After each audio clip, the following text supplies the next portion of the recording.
Hey, good afternoon. This is Clay with Clay's AC and Auto Repair and Clay Motion here in Grand Rapids, Michigan. If you find this video to be helpful, which I'm absolutely certain you will if you're a Saab owner, uh, subscribe and share. Simply put, I'm going to save you a couple $100 with this story, and you're going to enjoy it. It's great stuff. Remember, you can't break what's already broken, so you might as well try to fix it. I mean, if I can do it, and if any other person can do it, you can do it too. It's only a matter of if you want to or not. You can reach out to me on Clay's AC and Auto Repair on the Facebook. I'll be happy to answer your questions if I possibly can.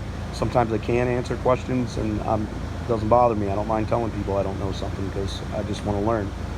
So what we got going on is we had a 2005 Saab 9.3 in here. Now, this information is going to be useful, I'm pretty certain, with just about any car. It doesn't really matter, but this particular car was a Saab, so Saab owners know that parts are relatively expensive and are getting scarcer and harder to find. One of the problems is I took this vehicle in and they said it needed struts, and I've known I should have knew better when I took it in. I should have knew that I was going to need springs. I didn't. I was like, I looked at the springs, I didn't think that they were broken, and then I get over to it and the end of it snapped off and we took it off, and I had both of them. And springs are the hardest part to get. You can get the strut, which is right there, and you can get the bearing plate from your local parts store. I'll give you the part number just so you have it. Later on in the video, I'll give you the part number for the bearing plate. I already know that. But what you can't get local is the springs. So what I did was I took my old spring over to the parts store, and I've been going there for 15 years, so they know me very well. I don't think that they let most people do what they let me do there. We got a big warehouse. Went up into the warehouse. There's 500 boxes just like that one. I mean, maybe more. I don't know. And I took my spring and I went through all the boxes to find another spring, and I found one that looks and feels identical to the original one.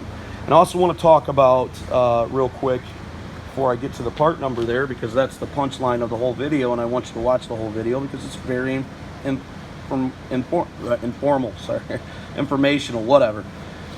These dots on these springs, what that basically means is the spring, what the rate is. So different colored dots mean that it's a stiffer spring or it has more coils. Doesn't really matter what spring you put in there, to be perfectly honest with you. That's the thing that people don't understand. I mean, you want to stay very close to what the OE was, because you want the same ride quality. The dimensions of the front end are set up to be based off upon that spring rate. But in essence, it's not really that big a deal. With front-wheel drive cars, like I'll show you in the video, how the bearing plate fits to the top, that's probably the most important part. And then the bottom part, where it fits on the perch of the strut, that's also important that that's there correctly as well.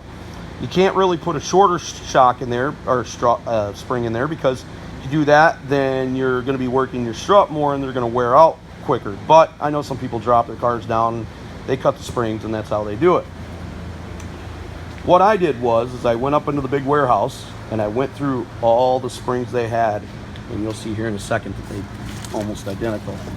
I got this part number, and this spring was out of a 2012 Ford Focus. 2012, 2013 only, from what I understood. There might be different ones that fit, but these are the ones that I came across, and I don't know that they weren't the same darn spring, I mean, to be honest with you, but whatever. They look great. You'll see here in the video. I hope that's good for you. Make sure you share this to the Saab forums and stuff. Share my link. I'd prefer that if you would. Send me your nice comments. I hope I saved you a couple $100 and a lot of hassle with that information right there. Sorry for all the yakking in this video, but I wanted to let you know that this information is going to be good for just about any Saab. The 9.5 and 9.3 particular. The Saab, I think it's called the 9X, their SUV version. You're going to use a Bravada spring for that, or Buick Rainier spring for the SUV version if you can't get the Saab springs, which should work. So keep in mind that all this information is good for just about any car, but particular, it doesn't really matter the year of your Saab 9.3 or your 9.5. It's going to be about the same thing. I'm not saying that these springs fit in the Saab 9.5, because I haven't tested this theory, but I believe that they might, and you might want to check that out. And I'm going to post this video with post it in a couple different ways with a couple different headers. So I want you to know that in advance, that I'm not certain this will work on the 9.5, but I'm pretty sure it will. So here's what we got. We went through all the boxes and we found these springs. This is the original broken one. I wanted one that was a little bit longer, and I believe I got that in this spring. And I wanted the tops to be relatively the same, and I also got that. So I'm super stoked. So the gentleman that's helping me today is Ryan. He's brothers with Jeff. If you watch my YouTube videos, then you definitely know who Jeff is. And if you look at that, that thing sits on there. What do you think, Ryan? You think it sits on there pretty good? Looks good to me. We're just going to compress the spring, put it together, and there you go, man. You don't have to order them super expensive springs from overseas for your Swedish Saab 9.3 that isn't worth putting money into but needs to be fixed. So maybe. So we got these springs, and the strut plates fit right on there. The strut plates that we used were part number 906, 985, which is the struts, and the strut plate themselves are actually the right struts for the car. The only thing that's different is the spring. I know the video was helpful. I want you guys to help me out. If you wouldn't mind, turn the volume down on your computer, run my playlist. And remember, if anybody else can do it, you can do it too. You can't break what's already broken, guys. All right? Try it. Want to reach out to me on Clay's AC and Auto Repair on the Facebook, you can do that. You can answer your questions. I sure will try.